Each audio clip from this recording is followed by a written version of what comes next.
often hear the term bypass when talking about filters.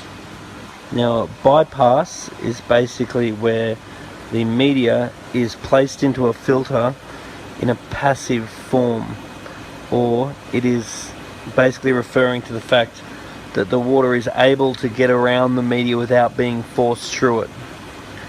So if the media is positioned actively, then there is no bypass.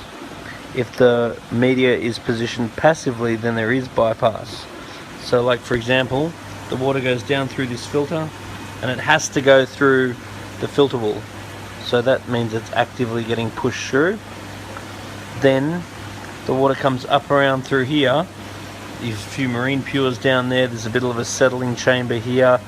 So that has bypass. And it goes down through here. And that whole section is full of media. So that has no bypass. Then it comes up through that side, which is a settling chamber, which you could also put media in. As long as the water can go around it, that means it does have bypass. The other thing you can do with passive medias is just place them in the back of the fish tank, and so therefore the water is not being forced through it. Therefore it does have bypass. It'll also be commonly used in pond filters where they will actually have a bypass. So they'll have a little tube or something that will allow the water to go down if the filter starts to clog up.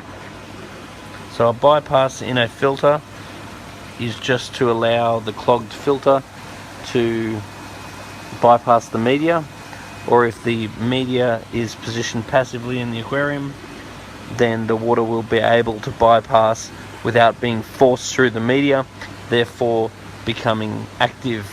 In general, if you want to get rid of ammonia or nitrite, or you've got higher stock tanks, then having active media is better.